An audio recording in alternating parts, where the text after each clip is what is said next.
Et ce matin, je vais vous parler de la foi. Alors on pourrait dire encore? Ben oui, je parle que de la foi.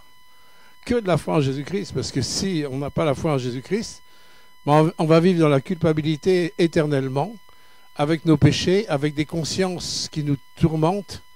Hein, on va vivre dans l'accusation, on va vivre dans les jalousies, dans les haines, on va vivre dans toutes sortes de choses si on ne vit pas dans la puissance de la foi. Et surtout que nous sommes à une époque où le Seigneur a dit « Trouverai-je encore la foi? Trouverai-je encore la foi quand je reviendrai ?» Alors on pourrait dire « Ben oui, on a la foi. » Oui, il y a des gens qui ont suivi aussi, des fois Moïse, des gens qui ont suivi des églises, des gens qui sont dans des églises. Mais ce n'est pas parce que tu es dans une église que tu as la foi. Alors si tu n'as pas la foi, tu peux avoir les foi. Hein. Pardonnez-moi pour le jeu de mots. Mais est-ce que nous sommes dans la foi? Sommes-nous vraiment dans la foi? Pour que Jésus dise ça, c'est que c'est vraiment un sujet important. Et je suis interpellé dans le domaine de la foi tous ces temps-ci au niveau... Vous savez, un berger, il porte l'Église dans son cœur, dans les âmes qui les entourent. Quand on voit le dégât que la chair fait, que l'ennemi fait dans la vie des gens, il y a une souffrance de père hein, dans notre cœur. On ressent aussi les souffrances du Saint-Esprit lorsqu'on voit l'ennemi ou la chair qui vole les choses précieuses de Dieu. Ah, c'est pas possible. Et l'autre jour, à la pastorale de Mulhouse, j'ai rencontré un ancien professeur de l'école biblique de Vichy. Donc, forcément, il est plus vieux que moi, parce que moi, j'avais que 22 ans à l'époque. Et lui, il a à peu près 89 ans, quoi. Et il est encore vivant. Bon, il a vécu un drame il y a 2 ans. Sa femme est morte dans un accident de voiture. Que lui, il a eu un accident de voiture et sa femme est décédée. Bon, à 89 ans, rester tout seul et que sa femme partir dans des conditions comme ça, c'était difficile. Et cet homme, c'est un homme qui m'a beaucoup apporté, hein, vraiment un homme de Dieu. Il était professeur de musique et il était aussi parallèlement pasteur dans le nord de la France, du côté de Dunkerque. Je ne me souviens plus du côté de Dunkerque il était. Jean-Claude Nord, hein, qui s'appelle. Et je suis toujours heureux de retrouver des vieux professeurs, même s'il n'en reste plus beaucoup. Beaucoup ont rejoint le Seigneur. Et j'ai discuté avec ce frère-là. Et Jean-Claude Nord me parlait d'une discussion qu'il avait aussi avec un vieux pasteur, hein, des autres générations. Et une discussion par rapport à la foi. Et il disait, Jean-Claude, tu as remarqué qu'aujourd'hui, les prières des chrétiens paraissent moins exaucées que les prières à une certaine époque. Et c'est vrai pour ceux qui ont du recul, hein, ceux qui ont du recul dans leur vie chrétienne. Il y a une époque, on voyait énormément plus d'exaucements de prières, énormément plus. On voyait des exaucements de prières impressionnants.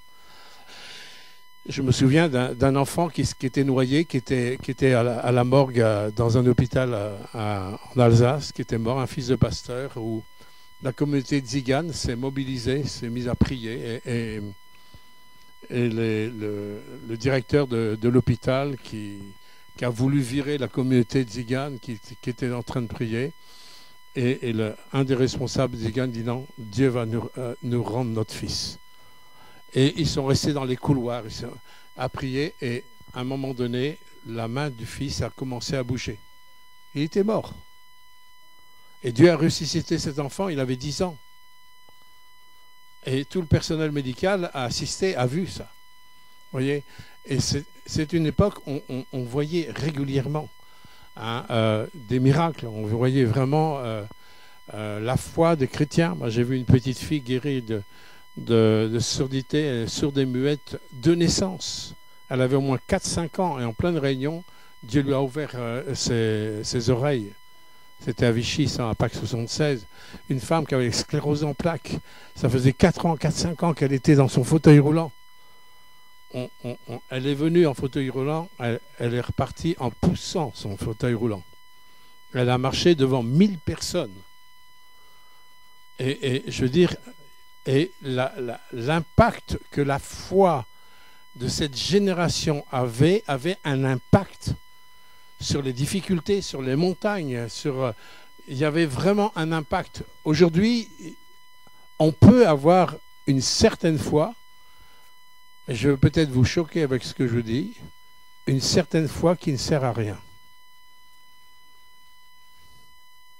Et on va lire ça dans 2 Timothée, chapitre 3, verset 8. De même que Janès et Jambres s'opposèrent à Moïse, de même ces hommes. Alors ces hommes, le contexte de ceux qui ont du mélange dans les derniers temps. Le contexte, c'est ça, où les gens, ils apprennent, mais ça leur sert à rien du tout. Ils n'obéissent pas, et ils vivent pas de ce qu'ils apprennent, et ça leur sert absolument à rien. C'est dans ce contexte de ceux qui ont l'apparence de la piété. Ceux qui ont l'apparence, la religiosité, ils peuvent avoir même un langage de foi, ils peuvent avoir un langage très évangélique, ils peuvent avoir même un langage biblique, mais il y a l'essence même de la foi qui n'est pas là. Et ceux qui se sont opposés à Moïse, c'était le cas, ils se sont opposés à la vérité, étant corrompus dans l'entendement. Réprouvés en ce qui concerne la foi, Ces personnes qui se sont opposées à Moïse, ils se sont opposés à un homme de Dieu que Dieu a mis à part, un homme de Dieu que Dieu a mis 40 ans pour le former, 40 ans de formation, où pendant tout un temps, il était au sommet, Moïse était au sommet de la formation, de l'éducation du monde. Il était à la droite de Pharaon, l'éducation égyptienne qui était la plus haute de l'époque. Pendant 40 ans, il a appris qu'il était quelqu'un. Mais pendant 40 ans, il a passé 40 ans de désert où il a appris qu'il n'était plus rien. Et pendant 40 autres années, il a appris que Dieu pouvait tout avec rien. Donc Moïse, il a été formé par 3 étapes, et 3 étapes de formation que nous passons tous. Où, au début, on pense qu'on est quelqu'un. Après, on se rend compte qu'avec les épreuves de la vie et les échecs qu'on vit, qu'on n'est pas grand-chose et qu'on ne sait pas grand-chose. Mais quand on commence à la 3e étape de formation, on apprend. Par la foi, on apprend à discerner la voix de Dieu. On apprend à écouter la voix de Dieu. On apprend à rentrer dans la voix de Dieu. Et c'est là que Dieu peut faire des prodiges. Et un homme comme ça, qui avait été formé par Dieu, il y a des hommes qui se sont opposés à Moïse.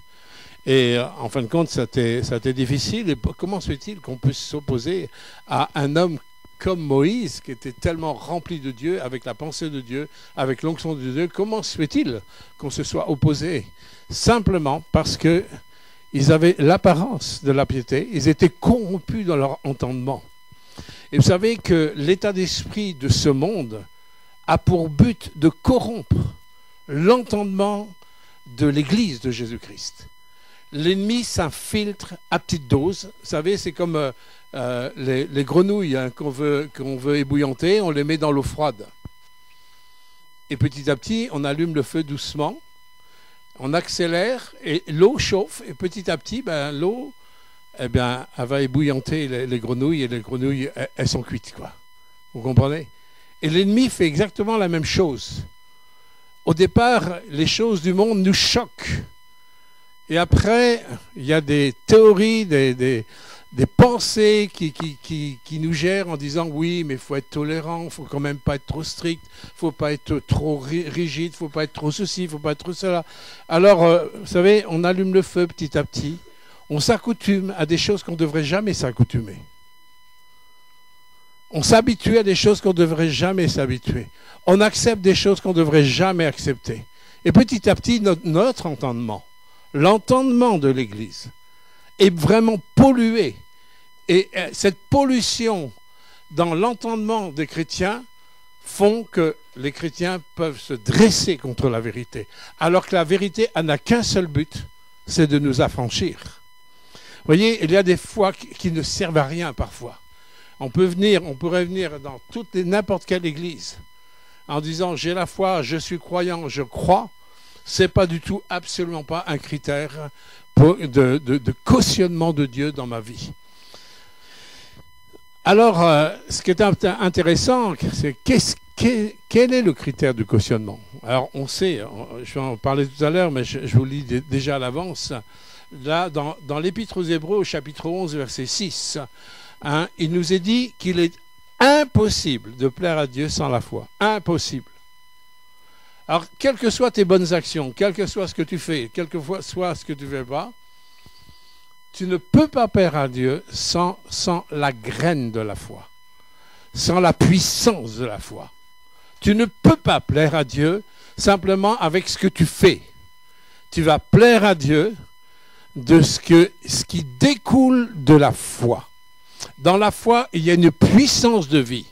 Dans la foi, il y a vraiment la vie même de Dieu dans la foi qu'on reçoit lorsqu'on est dans l'alliance avec Jésus-Christ. Lorsque je reçois Christ dans mon cœur, lorsque je commence à recevoir sa parole commence à avoir un écho en moi et une action qui va être en rapport avec cet écho, là, les choses vont commencer à changer dans ma vie.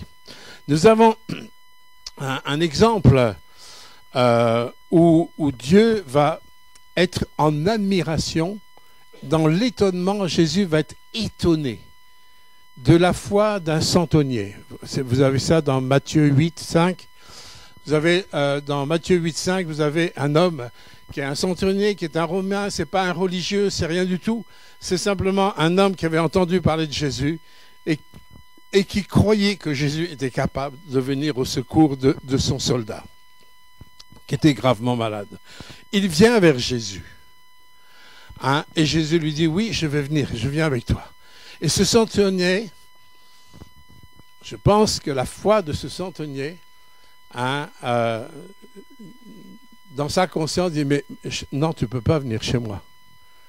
Parce que je suis impur, quoi. Tu ne peux pas venir chez moi. Vous savez, à l'époque, les Juifs ne pouvaient pas aller chez les païens. Tu peux pas, enfin, pour les Juifs orthodoxes, c'est encore pareil aujourd'hui. Hein, mais tu ne peux pas venir. Mais ce centenier va dire, dis seulement une parole, et mon serviteur sera guéri. Dis seulement une parole. Et vous voyez, parce que ce centenier, il a compris l'autorité qu'il y a dans la parole. Il dit, moi, j'ai des soldats à mes ordres. Il suffit qu'il leur dise, va, fais ceci, il le fait. Fais cela, il va le faire. Sur ma parole, mes soldats vont agir. Et il avait compris ce principe qu'en étant soumis à l'autorité, il va y avoir un effet d'action sur le plan horizontal. Et il avait compris ce principe, il avait compris tout le principe, le mécanisme même de la foi. Dis seulement une parole et mon serviteur sera guéri. Et Jésus va dire qu'il était étonné, verset 10, il est étonné de la foi de ce centenier. Il dit, même en Israël, alors j'essaye de me mettre dans la peau des disciples, parce que eux, ils viennent d'Israël, les disciples. C'était pas forcément un encouragement pour eux. Hein. Essayez de vous mettre dans la peau des disciples qui sont là. Et Jésus qui dit, même en Israël, je n'ai pas vu une aussi grande foi.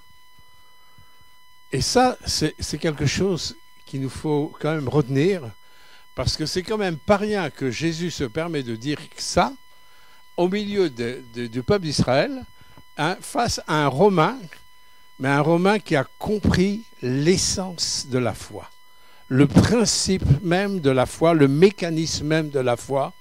Jésus, il est étonné. Il est étonné de voir cette foi. Mais Jésus, à un autre moment dans la parole de Dieu, et pardonnez-moi, je vais finir avec ce centenier, et Jésus va dire à ce centenier, mais tu sais, hein, qu'il t'en soit fait selon ta foi. C'est-à-dire de la façon dont tu crois, la façon dont tu reçois ce que je vais te dire, il va en être fait dans ta vie exactement comme je te dis. Et Jésus lui avait dit, va, ton serviteur est guéri. Et quand le soldat est revenu, on ne va pas lire le texte, mais vous avez le texte dans Matthieu 8, vous pouvez le lire. Pour gagner du temps, on ne va pas le lire. Mais quand le centenier est rentré, il a vu son serviteur guéri. Et il s'est renseigné à quelle heure il était guéri. Et quand on lui dit à telle heure, il dit oui, c'est au moment même où Jésus a dit. Où Jésus a dit, ton serviteur est guéri. Et il a fait tout de suite le rapport entre la parole, libérée par Christ, reçue par cet homme, et l'action de Dieu dans la vie de son serviteur. Vous voyez, quand Jésus a vu la foi dans cet homme, il n'y avait rien qui pouvait retenir l'action de Dieu. Quand Dieu voit la foi, quand Dieu voit la réception et l'action à la réception de la parole, rien ne peut empêcher vraiment l'action de Dieu dans notre vie. Un autre moment où Jésus a été étonné, mais il n'a pas été étonné de la foi, il a été étonné de l'incrédulité. Vous vous souvenez, c'est quand Jésus a été à Nazareth.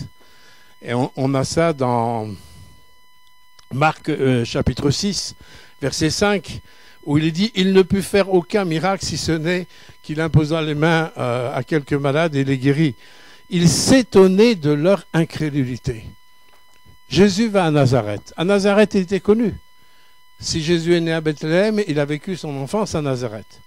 À Nazareth, qu'est-ce qui s'est passé? À Nazareth, on a vu Jésus grandir, on l'a vu au stade d'enfant, on l'a vu au stade, peut-être aidant son père dans le métier de charpentier.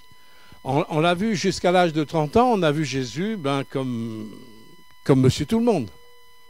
D'accord? On a vu Jésus, on a connu Jésus comme monsieur tout le monde. Il n'avait fait aucun miracle. La seule chose qu'on a de Jésus de son enfance, c'est quand il était resté à Jérusalem avec les aînés, avec les religieux, où ses parents, pendant 3 jours, ils ont cherché Jésus, il était perdu. Et quand ils ont retrouvé Jésus, Jésus avait dit, à ce moment-là, il devait avoir 12-13 ans à peu près, il dit, mais ne savez-vous, il dit ça à Marie et à Joseph, ne savez-vous pas qu'il faut que je m'occupe des affaires de mon père? Il faut que je m'occupe des affaires de mon père. À part ça, on n'a rien d'autre. Dans les Écritures, on n'a rien d'autre entre l'espace de l'intervention de Jésus en tant jeune, en tant qu'enfant, et jusqu'à 30 ans, on n'a rien. Après, on saute au moment où il y a les noces de Cana, où il a choisi ses apôtres, il y a le combat avec Satan, il va se faire baptiser à ce moment-là, à 30 ans. Mais sinon, entre deux, on n'a rien. C'est-à-dire que les gens de Nazareth, ils n'avaient un regard sur Jésus qu'humain. C'était un homme comme tout le monde, même si c'était le top, mais c'était quelqu'un comme tout le monde. Et le problème, quand Jésus a commencé à parler et à annoncer la parole, bien, il dit, mais c'est pas le fils du charpentier, lui? De quoi il parle là? Il est en dehors de son domaine, non? C'est le fils du charpentier. L'incrédulité des gens de Nazareth, elle s'est manifestée simplement par un regard rationnel, cartésien, humain, sur la personne et les paroles de Jésus. L'incrédulité se manifeste sur notre regard humain, sur notre rationalisme humain et sur le fait qu'il n'y a pas d'écho de la parole qui sort de Jésus. Et là, Jésus a été limité. Il a été limité dans son action. Jésus limité, mais il est Dieu. Comment on peut limiter Dieu? Comment c'est possible qu'on puisse limiter Dieu? Dieu est illimité. Oui, mais n'oublions pas, nous sommes sur la terre. Et sur la terre, il y a des règles juridiques, spirituelles dans le monde invisible, que même Dieu ne fait pas n'importe quoi. Même sur la terre, il ne fait pas n'importe quoi. Pour pouvoir reprendre l'autorité qu'il avait donnée à Adam et Ève, et que Adam et Ève ont donnée à Satan, lorsqu'ils se sont soumis à Satan, pour reprendre cette autorité, Dieu n'a pas pu faire n'importe quoi. La seule solution, c'était qu'il vienne lui en personne et qu'il puisse porter la conséquence de ce drame de perte d'autorité sur la terre. Et il est venu, lui, apporter, en fin de compte, une solution pour nous pour reprendre l'autorité que le diable avait. C'était acquis à travers le péché d'Adam et Ève. Et si vous en doutez, je vous envoie dans Matthieu 4 et Luc 4, au moment du combat avec Satan, quand Jésus combat Satan, où Satan lui dit à Jésus, mais si tu te prosternes devant moi, tu vois tous ces royaumes qui m'ont été donnés. Il fait voir tous les royaumes de la terre. Tous ces royaumes qui m'ont été donnés, ben, je te les donnerai. Si seulement Jésus, s'il pouvait faire plier Jésus devant lui, comme il a fait avec Adam et Ève, et Jésus n'a pas contredit Satan. Ce que disait Satan là, c'était réel. Et d'ailleurs, Jésus le confirme encore, que le prince de ce monde, c'est Satan. C'est pour ça qu'il y a des guerres, c'est pour ça qu'il y a de la justice, c'est pour ça qu'il y a le péché, c'est pour ça qu'il y a tous les drames qu'on peut connaître. Et en plus, la subtilité de Satan fait qu'on accuse Dieu de voir tous les dégâts sur la terre. S'il y avait un Dieu, il n'y aurait pas de ça. Mais oui. Ben, c'est bien, il n'y aurait pas de ça que dans la mesure où je reviens sous l'autorité de Dieu. Mais pour revenir sur l'autorité de Dieu, il y a une chose qu'il faut, c'est la foi. Soit je suis sous une autorité, soit je suis sous une autre autorité. Et je ne peux pas tergiverser. Le centenier s'est mis sous l'autorité de Jésus. Il a vu la main de Jésus agir par sa parole. Les gens de Nazareth n'ont pas voulu se mettre sous l'autorité de Jésus et leur incrédulité a occasionné une limite. Il faut bien qu'on comprenne ça. Leur incrédulité a occasionné une limite à l'action divine. Notre incrédulité, notre façon de voir, notre façon de penser, de ce qu'il y a dans notre entendement, s'il n'y a pas de régénération, je vais tout filtrer avec mon entendement non régénéré et je bloque l'action de Dieu. Oui, on passe par des moments difficiles, par des luttes, par des épreuves, et vous allez voir tout à l'heure qu'il y a une raison à tout ça. Il y a une raison à tout ça. J'aimerais vraiment vous sensibiliser sur le fait que nous pouvons limiter l'action de Dieu. Ce n'est pas moi qui le dis, c'est la Bible qui le dit, à travers l'attitude des gens de Nazareth. Jésus il était monté pour les bénir. Il en a guéri quelques-uns, comme ça, mais ce n'est pas ce qu'il voulait.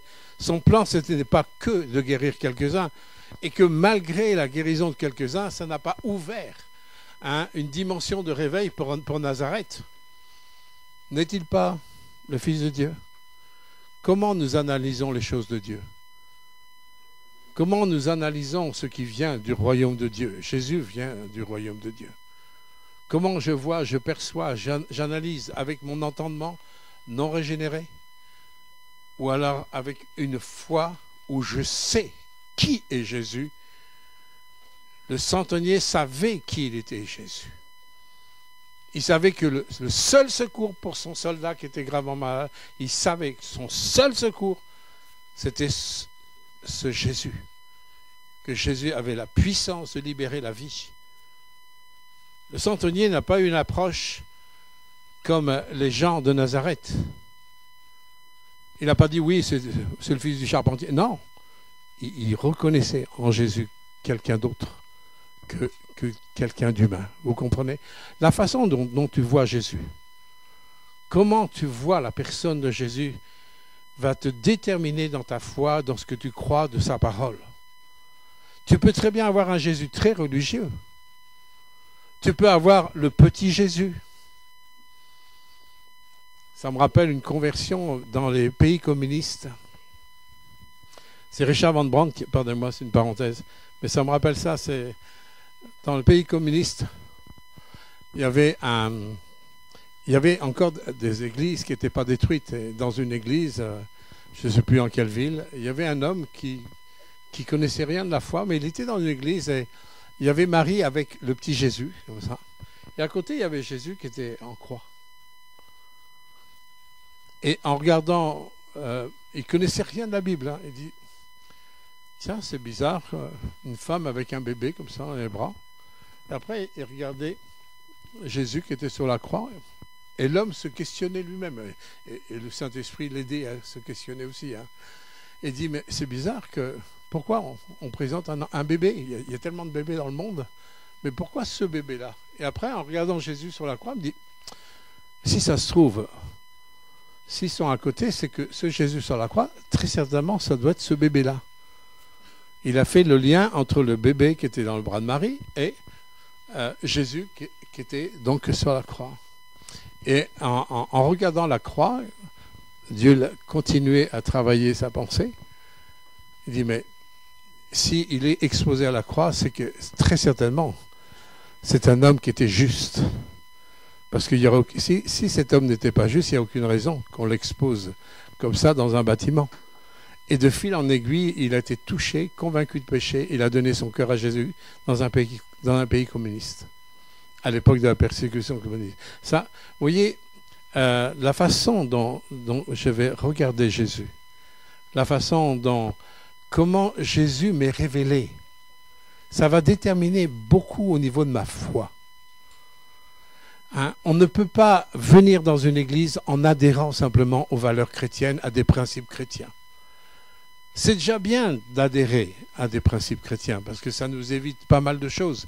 Mais ce n'est pas ça qui va transformer votre vie stérile à une vie fructueuse. Ce qui va, en fin de compte, occasionner des réponses à la prière avec l'autorité de Dieu que Dieu nous a donnée.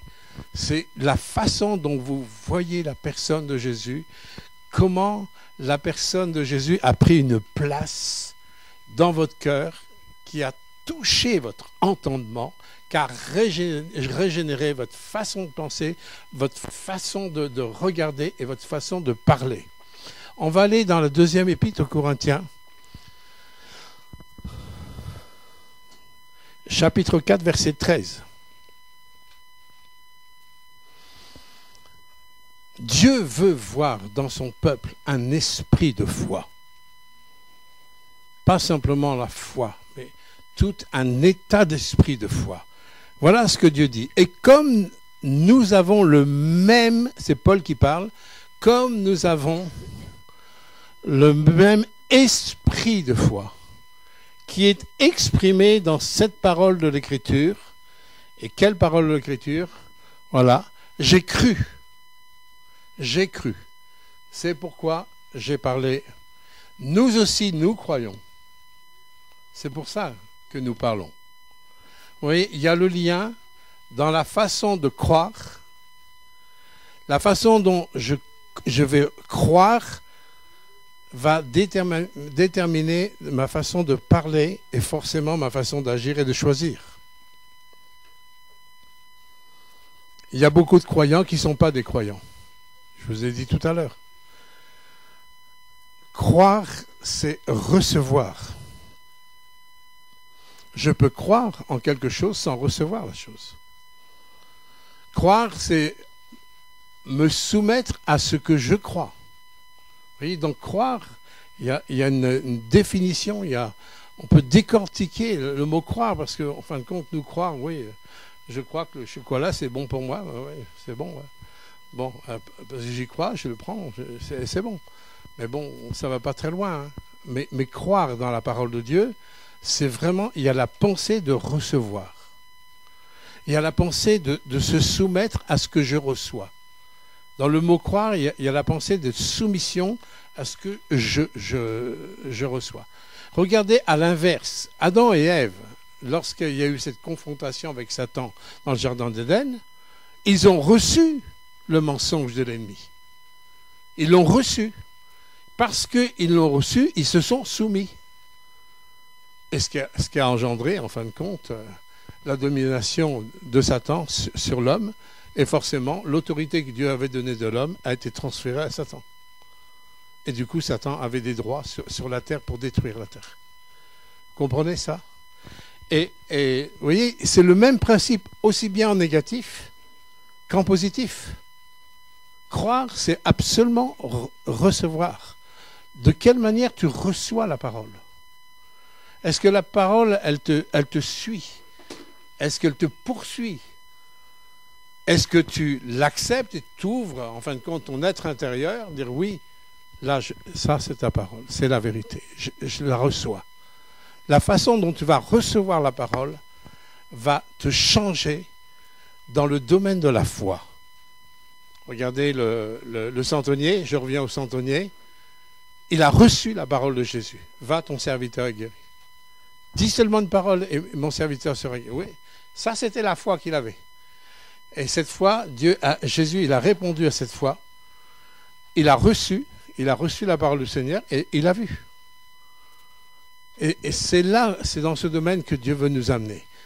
Dieu veut nous amener à véritablement croire d'une façon biblique les paroles qui viennent du royaume de Dieu.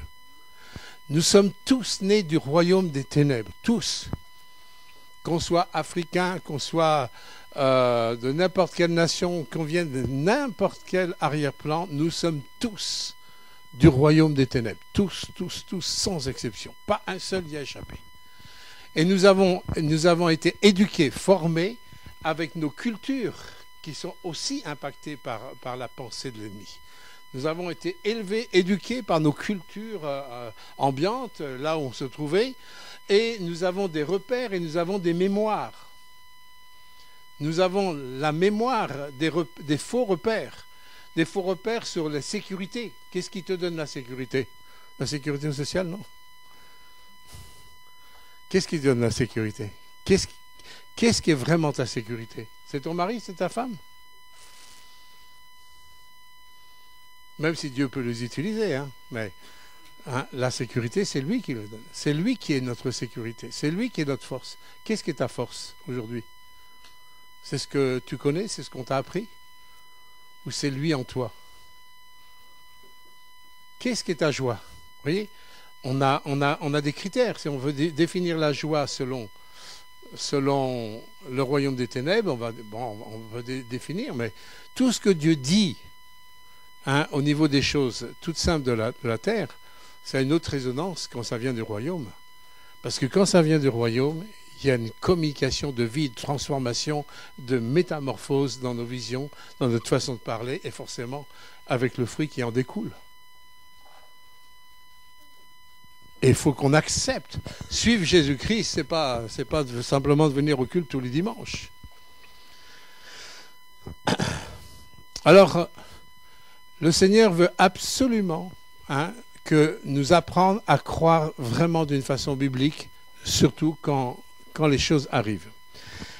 Alors, je vous ai parlé que le Seigneur, on est capable de limiter Dieu par notre incrédulité. Par contre, Dieu, lui, il veut absolument, je dirais, son point crucial de formation de disciples dans notre vie, c'est la foi. Il veut nous apprendre à comprendre ce qu'est la foi. C'est bien pour ça qu'il a amené ses apôtres dans une barque qui allait couler en pleine tempête et que lui, il roupillait. C'est bien pour ça qu'il a permis que pendant toute une nuit, ils ont pêché avec des filets sans prendre aucun poisson. Ils sont forts, hein? Et ensuite, vous connaissez la parole de Dieu qui a été libérée. Dieu veut vraiment centrer la formation du disciple-là sur la puissance de la foi. Sans la foi, mes bien-aimés, il est impossible de plaire à Dieu. Impossible. Même pour le pardon de tes péchés. Donc, le Seigneur va agir, et c'est un souci qu'il a, le Seigneur. Vous savez, dans Luc chapitre 22, verset 32, c'est tellement un souci pour lui. Il sait quand ses apôtres allaient passer par un moment crucial, un moment difficile. Vous savez, ils allaient être criblés quand lui, il a été arrêté, il a été crucifié, il est mort pendant 3 jours, etc. Et il sait que ses apôtres allaient passer un moment dur, quoi, dans leur façon de gérer tout ça. Et voilà ce que Jésus dit. Il a tellement le souci de la foi de ses apôtres. Il n'a pas le souci d'enlever les épreuves. Il n'a pas voulu épargner tout ce que les apôtres ont vécu. Il n'a pas voulu épargner ça. Par contre, le souci de Jésus, vous l'avez dans Luc 22, 32. J'ai prié pour toi, par la Pierre, afin que ta foi ne défaille point. Vous voyez, le Seigneur il va manifester son souci de cœur, son souci de sauveur, son souci de maître, son souci essentiel de formation. Dire, oui, il faut que j'intercède, parce que je sais que moi, si j'intercède, leur foi va bien tenir. Parce que Jésus dit, dans Jean chapitre 11, « Je te loue de ce que tu m'exauces toujours. » J'aime bien que Jésus dise ça. Tu m'exauces toujours. Et nous, malheureusement, on ne peut pas en dire autant. Mais Jésus, lui, il peut le dire. Tu m'exauces toujours. Mais j'aimerais que, même si on n'est pas exaucé toujours, j'aimerais qu'il y ait une progression, une avancée, pour que nous puissions voir les exaucements de prière de plus en plus grands autour de nous. Oui, il y avait peut-être moins d'exaucements de prière il y a 2-3 ans. Mais au lieu d'aller en décroissant, il faut que l'Église aille en croissant. Hein, que nous puissions voir dans des domaines spécifiques, même si c'est des petits détails. Vous voyez, l'histoire du livre que je vous ai raconté, c'est un petit détail. Je vous ai raconté, mais un petit détail qui est grand. Parce qu'on voit Dieu nous accompagner, agir pour arriver à mettre 2 livres dans une famille musulmane en plein Annemasse un vendredi soir. C'est des petits détails. Mais de savoir que le maître est là et qu'il contrôle les opérations, ce petit détail est énorme pour alimenter votre foi. Alors, vous voyez, le Seigneur a ce souci. Il a tellement ce souci que notre foi grandisse qu'il va même intercéder même pour Pierre et pour nous. Il intercède auprès du Père pour nous. Et là, dans nos prières, dire Seigneur, je me souviens que tu intercèdes pour ma foi. Donc je ne peux pas négliger ce domaine. Si toi, tu vas intercéder pour ma foi, parce que les temps sont difficiles. Et l'Église a besoin de se marquer par la foi avec des raisonnements différents, des visions différentes, des choix différents, des attitudes différentes. L'Église a besoin de se démarquer. Si nous croyons, nous allons parler. Et ce que nous croyons qui vient du royaume, nous ne pouvons pas le garder pour nous. Alors, puisque c'est le souci du Seigneur, le Seigneur va mettre des éléments dans notre vie. Et c'est là que j'aimerais finir mon message là-dessus. Il va mettre des éléments dans notre vie parce qu'il a le souci que notre foi, elle soit renouvelée. Mon directeur d'école biblique, l'évangéliste Jean-Louis Jaillet, nous disait toujours, et ça m'a beaucoup marqué, et c'est tellement vrai, il nous disait, la foi, c'est comme un muscle. Si tu n'entretiens pas ton muscle va s'atrophier. Vous êtes dans le médical, c'est vrai ou pas? Un muscle qui n'est pas utilisé, il s'atrophie. Moi, j'étais 3 mois dans le plâtre quand j'ai eu mon accident à l'armée. Pendant 3 mois, j'avais une gouttière et du plâtre. Et moi qui ai des gros mollets, je peux vous dire que j'avais un gros mollet à gauche, mais à droite, mon mollet, il avait fondu au moins de 50%. Quand ils m'ont enlevé le plâtre, j'ai dit « Ah, on m'a piqué mon mollet ». Ouais, le muscle ne fonctionnait plus. Mais si on garde cette image, et que cette image, on met cette image sur notre foi, où est l'entretien de ma foi? Comment tu entretiens ta foi? Quel est le sport que tu utilises? Alors, il y en a qui font du sport tous les jours, ils font de la course ou n'importe quoi, du culturisme ou autre, pour bien entretenir les muscles. Et malheur quand ils arrêtent, parce qu'après, c'est pas très beau, quoi. Mais au niveau de la foi, je dois savoir d'une façon claire qu'est-ce qui entretient ma foi. Qu'est-ce qui est capable de fortifier ma foi? Jésus, il est en train de prier pour que ma foi ne défaille point. Mais Dieu le Père et la puissance du Saint-Esprit vont mettre des éléments, comme quand vous allez dans une salle de sport, vous entrez, il y a plein d'éléments où vous allez pouvoir travailler tel muscle, les jambes, les bras, enfin tout ça. Il y a plein d'éléments pour travailler vos muscles physiques. Mais nous, spirituellement, Dieu va mettre plein d'éléments. Des éléments dans notre vie pour que notre foi, elle soit active et que je puisse grandir dans ma foi. Je puisse développer surtout ma foi.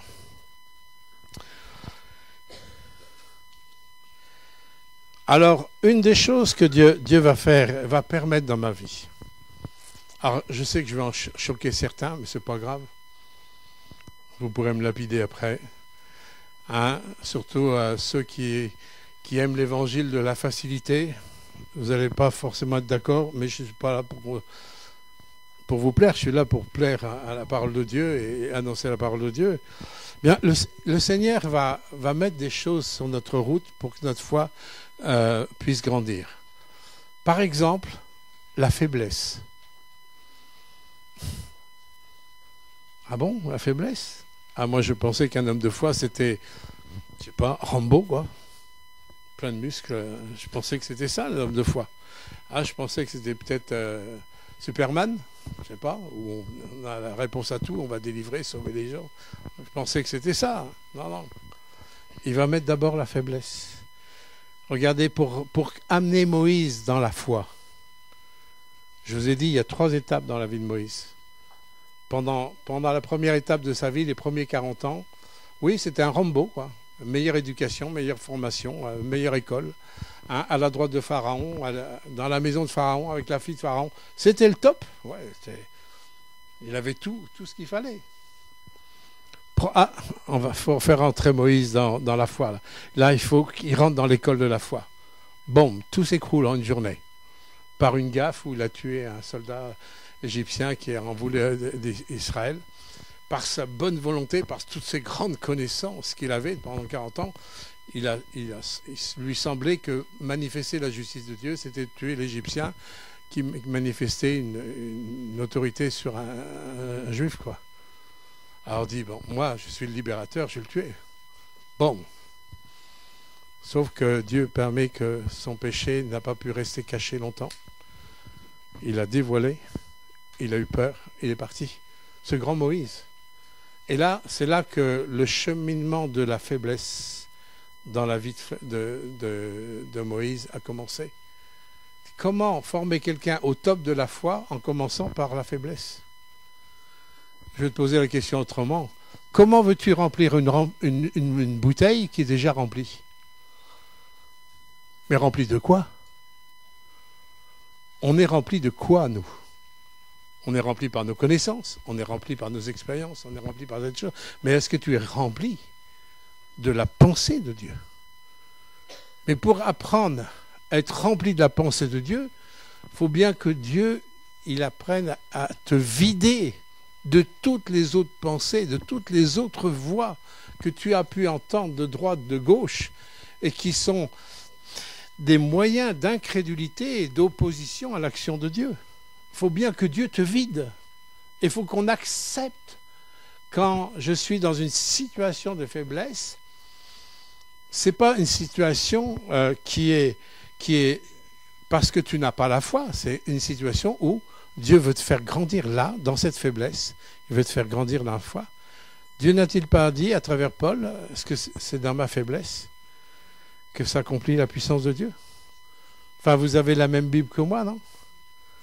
C'est bien dans ma faiblesse, c'est-à-dire que, oui, non plus moi, mais toi. Et Moïse, il a appris ça pendant 40 ans, où il était pendant 40 ans, il a appris à être faible. Dieu peut utiliser la faiblesse, il peut utiliser aussi les tensions. Des tensions qu'il peut y avoir, des tensions dans un couple, des tensions dans une famille, des tensions peut-être même dans une église, ou des tensions au travail, ou dans le voisinage. Il peut y avoir des tensions. Et vous savez, de régler des tensions avec le souci de la paix, chapeau. Parce qu'en fin de compte, ben oui, là on a besoin d'aide. Comment je suis dans une situation conflictuelle, comment je peux faire? Si je veux vraiment suivre le Seigneur, je vais être obligé d'apprendre à dépendre de lui. Comment je dois faire? Qu'est-ce que tu penses? Qu'est-ce que je dois dire? Qu'est-ce que je ne dois pas dire? Etc. Vous voyez, des choses toutes simples. Mais là, vous allez être obligé d'exercer. Vous êtes dans la salle de sport, de musculation de la foi.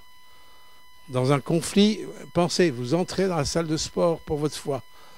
Hein, et vous allez découvrir, peut-être dans la parole de Dieu, où Dieu donne des conseils, comme par exemple, faute de bois, le feu s'éteint. Quand tu mets plus de bois dans le feu, ça s'éteint. Quand tu ne ravives pas les querelles, ça va s'éteindre. Dieu donne des conseils de sagesse. Relisez les proverbes, relisez le livre des Ecclésiastes, etc. Relisez les psaumes, etc. Mais Dieu va nous apprendre à dépendre de lui. À travers même des conflits ou des tensions qu'on peut vivre, vous êtes dans la salle de musculation pour votre foi. Dieu peut permettre aussi des obstacles, des montagnes. Je me souviens, pour ceux qui ne savent pas, mais d'autres savent, à Diatakunda, au Sénégal, quand nos 5 hectares, les musulmans, les autorités, tout, hein, ils voulaient reprendre nos 5 hectares du terrain de la mission. Quand moi je me souviens, je suis arrivé, qu'on m'annonce une nouvelle comme ça, waouh, ça c'est une sacrée montagne. On voulait nous prendre ce qu'on nous avait donné. C'est une sacrée montagne. Et si on n'est pas formé dans la foi, ben on va agir ou réagir d'une façon charnelle, humaine, en disant c'est pas juste, on va foncer dans l'art comme en 68, quoi. On va peut-être lancer des pavés, enfin là-bas il n'y a pas de pavés à Diatakunda, mais vous voyez, on peut avoir des réactions par rapport aux actions, des réactions qui sont purement charnelles et qui n'apportent aucune solution du royaume.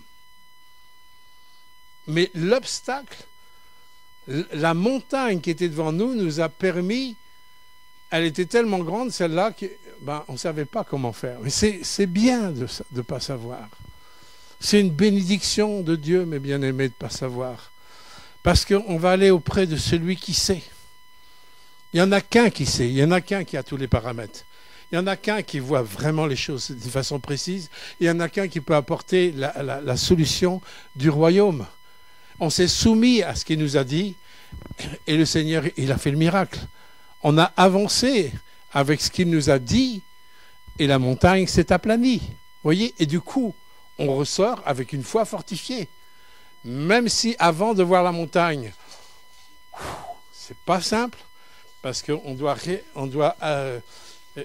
veiller aux réactions de nos émotions, hein, au niveau des craintes, des frayeurs, des peurs, des pensées. On doit bien gérer nos pensées, mais ça nous éduque, mes bien-aimés. Vous êtes en train, dans la salle de sport, pour fortifier votre foi quand vous êtes devant une montagne. Jésus n'a-t-il pas dit que si tu avais de la foi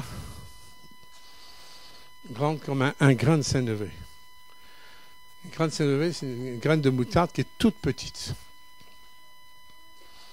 voyez, Jésus, il ne veut pas forcément qu'on ait une grande foi, mais il veut qu'on ait la qualité de cette graine de foi.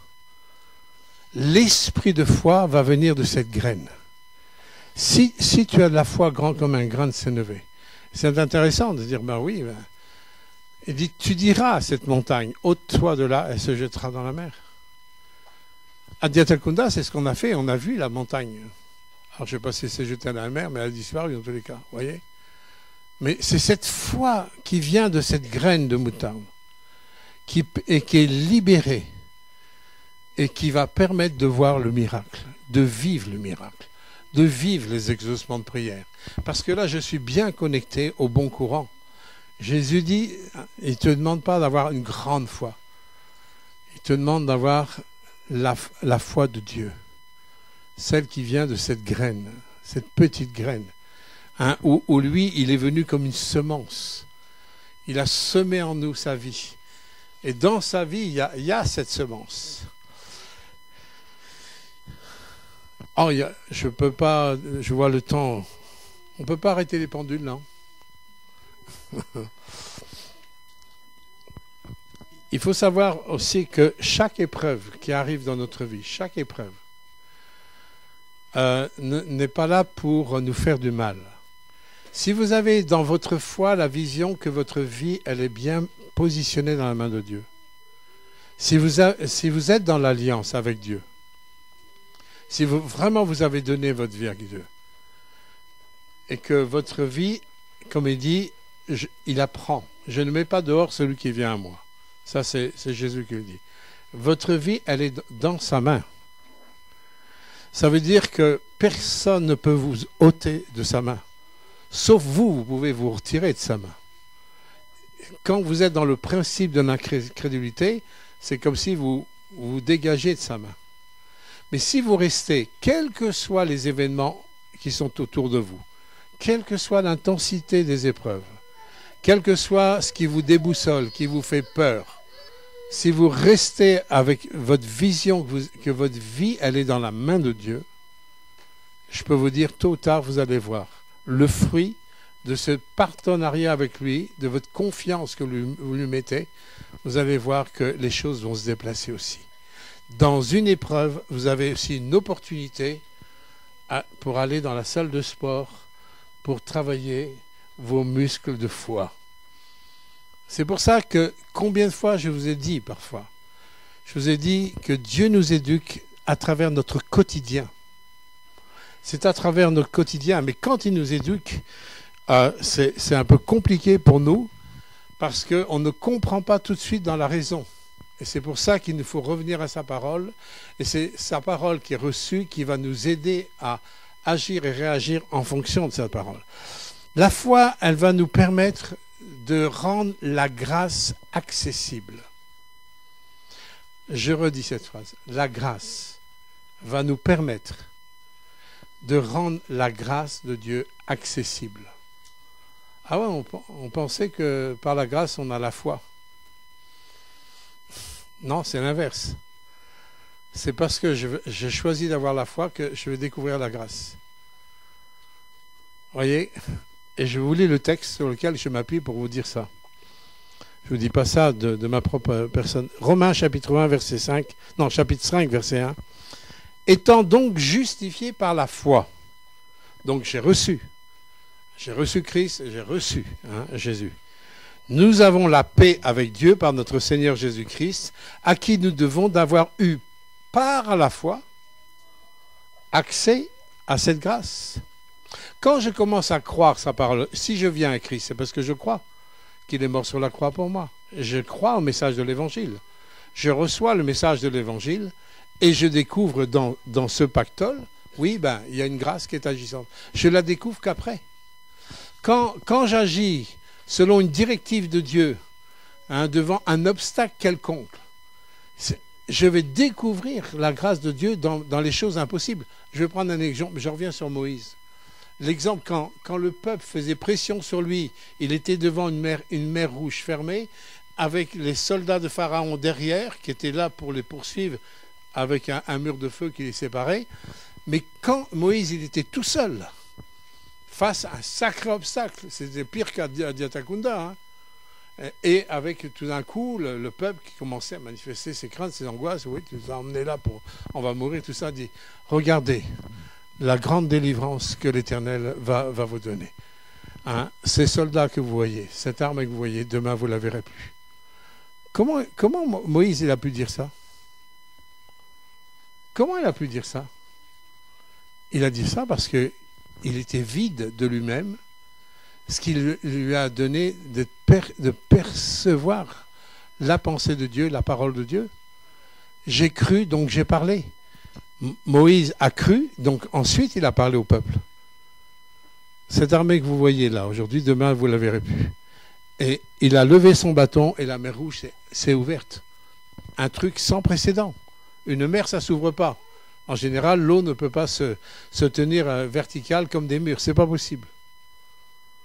Mais le Dieu qu'on sert, il ne faut pas qu'on l'oublie, c'est le Dieu de l'impossible. Dieu, il est au-delà de tout notre rationalisme, il est au-delà de tous nos calculs, il est au-delà même des lois qu'il lui-même a données. Il a même marché sur les eaux, vous voyez, il est au-delà de tous ces principes-là. Et la mer s'est ouverte et le peuple a pu se passer et le peuple a été sauvé et cette mer, elle s'est refermée sur l'armée qui a disparu. Et vous savez que, juste une parenthèse, on a retrouvé en archéologie les roues de ces chars qui étaient au fond de la mer Rouge. Il y a des archéologues qui ont trouvé des roues avec le nom du pharaon de l'époque. Ça, c'est une recherche archéologique biblique. Je ferme, ce n'est pas mon sujet. Vous voyez, ce qui est important, c'est que Dieu va nous faire découvrir la grâce. Au départ, il y a l'obstacle. Et quand Moïse il s'est soumis à ce qu'il a cru, ce qu'il a reçu de Dieu, il a parlé selon ce qu'il a reçu, et ensuite il a vu la grâce. Cette grâce qui a ouvert la mer Rouge, cette grâce qui a détruit l'armée de Pharaon. Ouais, et c'est toujours comme ça. Nous, pour avancer, on veut d'abord les sécurités. On veut d'abord qu'on soit bien sécurisé pour faire un pas. Mais Dieu, il va te mettre dans des situations insécurisantes au niveau de la chair. Et je vous renvoie dans Galates chapitre 5, où la conduite du Saint-Esprit ne sécurise pas la chair, mais elle va fortifier ton homme intérieur. Tu comprends ça? Elle va fortifier ton être intérieur. Mais à chaque fois, dans l'insécurité, quand Dieu va te demander quelque chose, tu vas faire un pas. Et quand tu vas faire ton pas dans l'insécurité, tu vas découvrir la grâce qui va te donner le moyen de faire ce que tu n'as pas naturellement le moyen de faire. Je pourrais vous parler de quantité d'expériences que j'ai fait dans ce domaine, dans ma vie, en 50 ans de temps, des expériences où Dieu m'a demandé de mettre le pied dans le vide et il fallait avancer. Et c'est quand on obéit qu'on découvre sa grâce. C'est pour ça que c'est important de comprendre que la foi va me faire découvrir les mesures de grâce qui vont me mettre dans un terrain de rendre l'impossible possible. Au niveau de la foi, elle va aussi, c'est une démonstration, c'est une ferme assurance, des choses qu'on ne voit pas, une chose qu'on espère, et elle va démontrer. Et la démonstration, elle est dans l'action. Quand Dieu te parle, tu agis. Alors, il y a toujours des petits marrants qui vont dire « Oui, mais Dieu, il a donné des mesures de foi. On n'a pas forcément tous la même foi. Parce que dans la Bible, il dit que Dieu donne des mesures de foi. Donc, Dieu, ce qu'il demande à l'un, il ne demande pas à l'autre. » Vous n'avez jamais entendu des raisonnements comme ça? Oui, on a tous entendu des raisonnements comme ça. Et c'est vrai. C'est vrai en partie. Vous avez dans Romains 12, chapitre 3, Dieu accorde une mesure de foi selon la mesure que Dieu a départie à chacun. Mais là, il est question au niveau des dons spirituels. Mais quelle que soit la mesure, et bien sûr qu'il y a une mesure de foi que Dieu va demander à l'un et pas forcément à l'autre.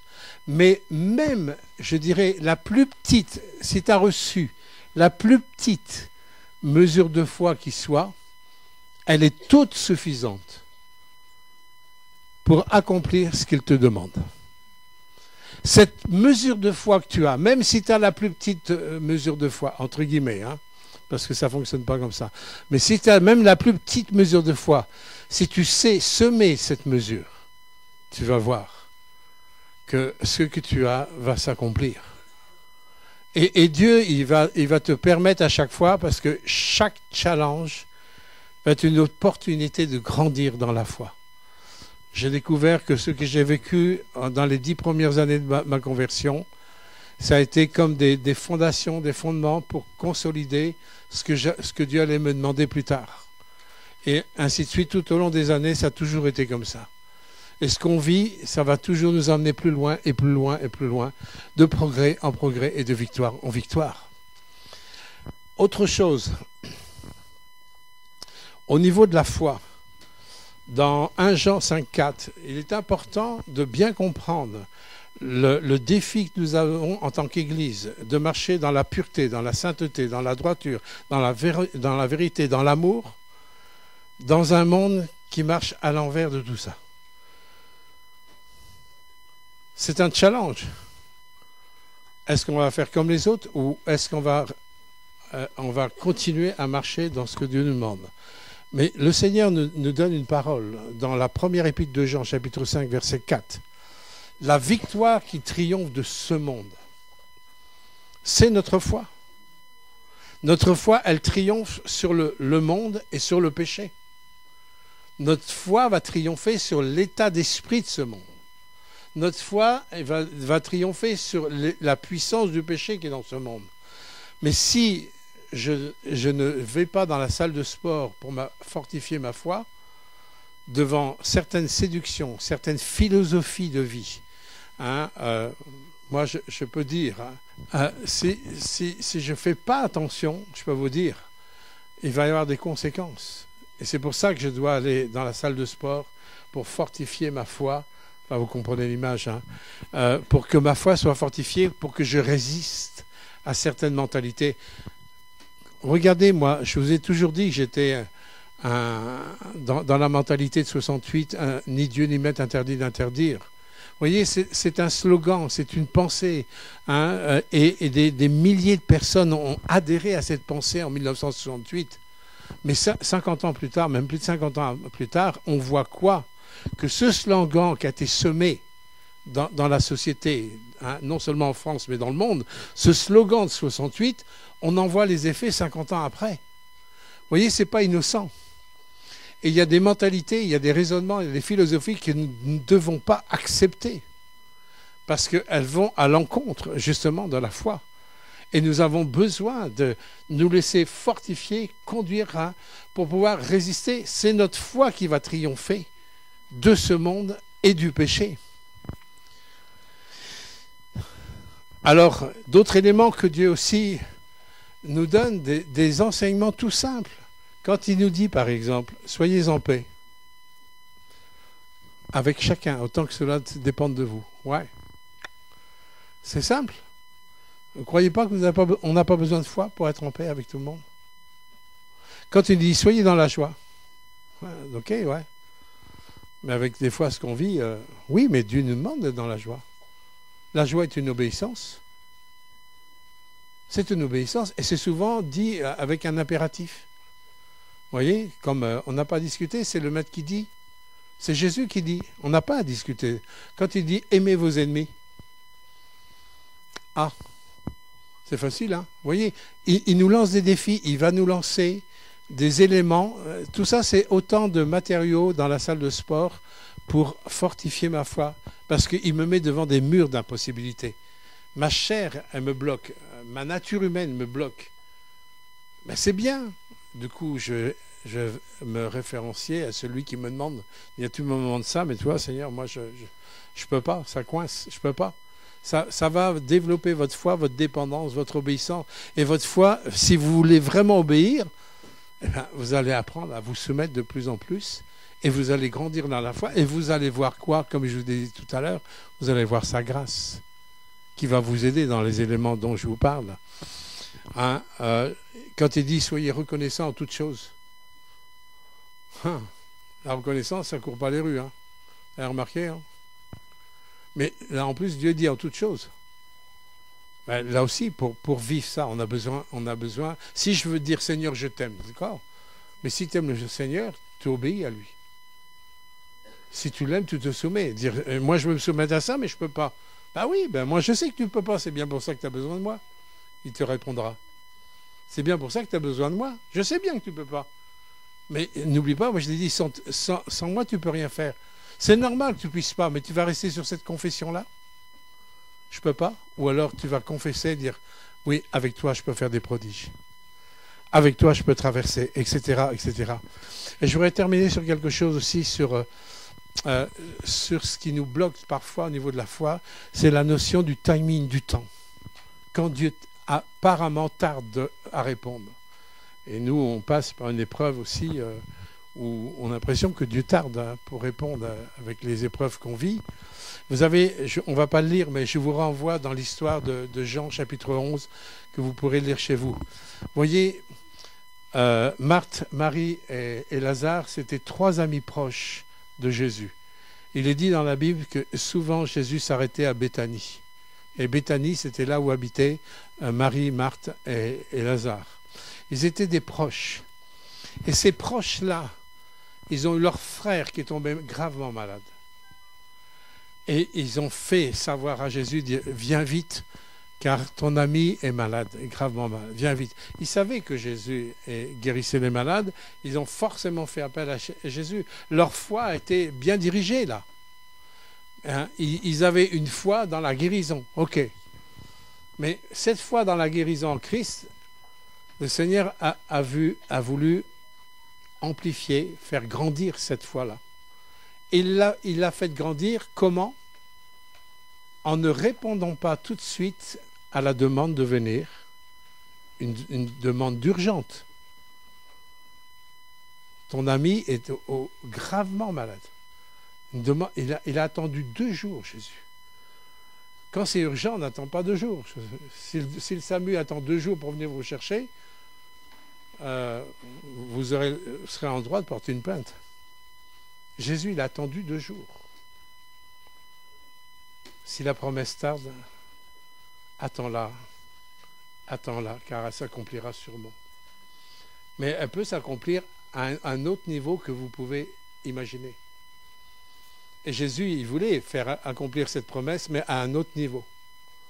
Et il y a toute la conversation avec Marthe, Marie, tout ça. Et Jésus dit, mais est-ce que tu crois à la résurrection? Tu crois que je peux ressusciter? Il dit, oui, à la fin du temps, oui, il ressuscitera. Non, mais... Il lui dit, mais tu sais, si tu crois... Oui, il revient sur le terrain. Si tu crois, tu verras la gloire de Dieu. Oui, mais souvent, la gloire de Dieu à la fin, quoi. Mais là, aujourd'hui, parce que tu es arrivé en retard, ça fait 4 jours que mon frère est mort. Il sent déjà. Vous voyez, c'est-à-dire que là, on est dans une situation, tous les médecins diraient, ils signent un acte de décès, quoi.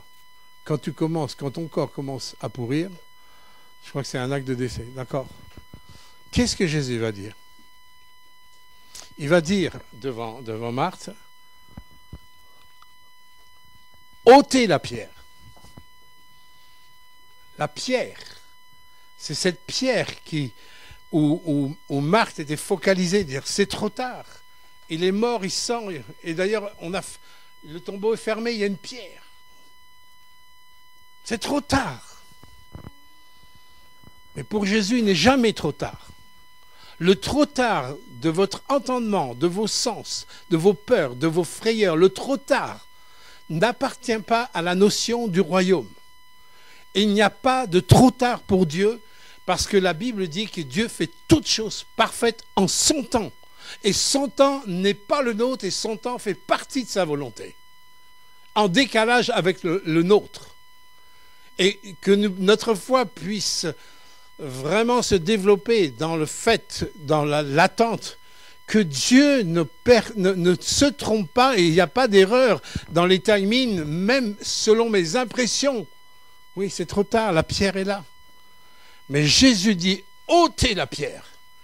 Et qu'est-ce que Marthe dit? Vous verrez ça dans Jean chapitre 11. Il dit non, il sent déjà.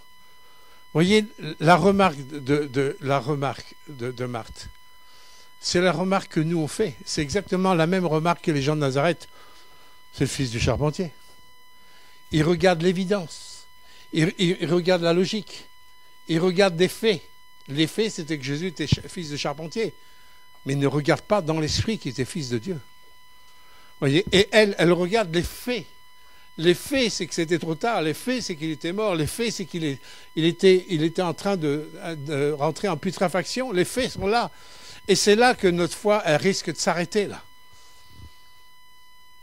Et Jésus dit, ôte la pierre. Et il y a des pierres à ôter dans nos vies, mes bien-aimés.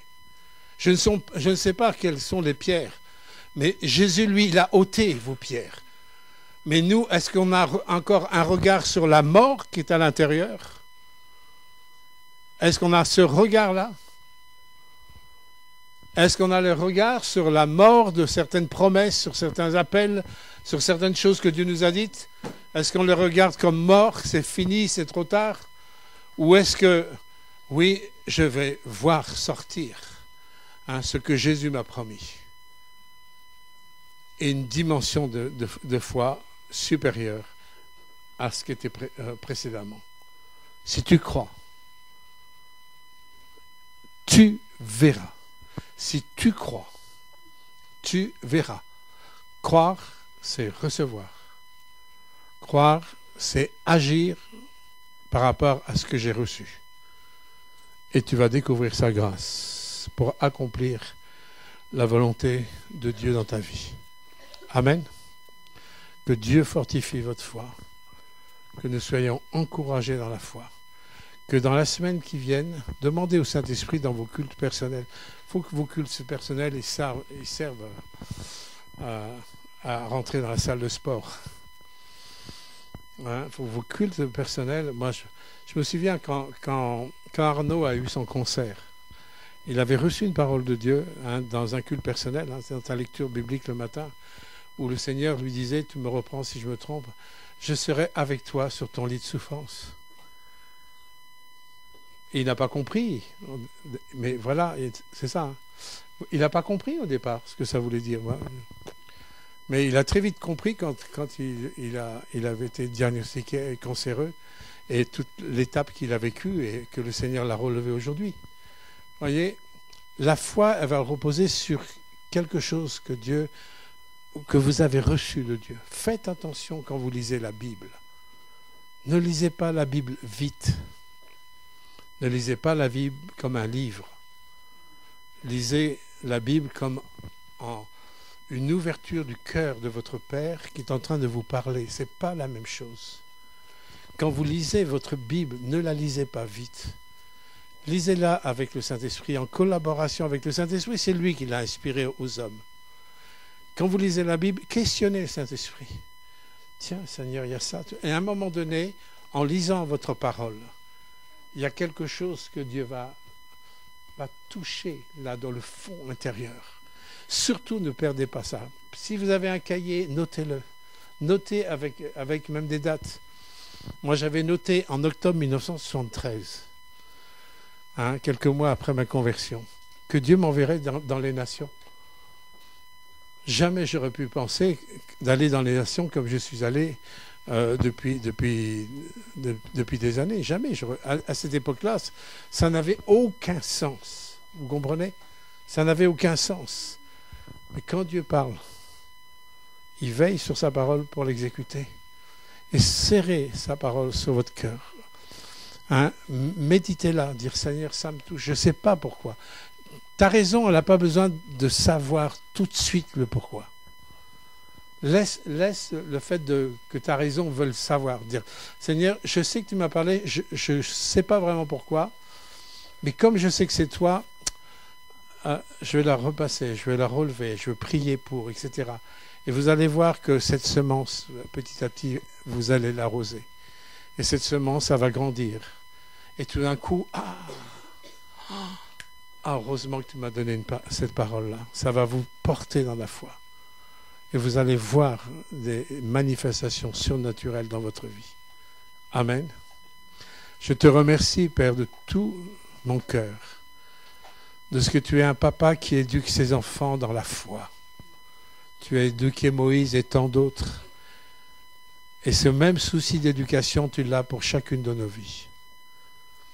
Nous voulons d'abord nous humilier de tout notre cœur pour toute cette puissance d'incrédulité que nous avons, Seigneur, où nous reposons, Seigneur, beaucoup de choses sur des faits, sur nos logiques, sur nos connaissances, sur notre savoir, nous reposons sur des faits extérieurs, plutôt que de reposer sur la pensée du royaume. Pardonne-nous, Seigneur, de t'avoir limité. C'est nous qui t'avons limité par notre incrédulité, comme les gens de Nazareth. Emmène-nous, Seigneur, dans cette foi toute simple de ce soldat, de ce centenier, Seigneur, afin que nous ne disions pas, Seigneur, il est trop tard, mais que nous puissions aller et constater ta grâce, ton action dans nos vies. Seigneur, partout où il y a des challenges, Seigneur, dans la vie des uns et des autres, je veux te prier pour les challenges de la vie, Seigneur, de mes bien-aimés, qui relèvent, Seigneur, ce challenge devant toi, et qu'ils avancent les yeux fixés sur toi, et qu'ils soient réceptifs à ta parole. Seigneur, qu'ils avancent par la foi, dans la puissance du nom de Jésus. Amen.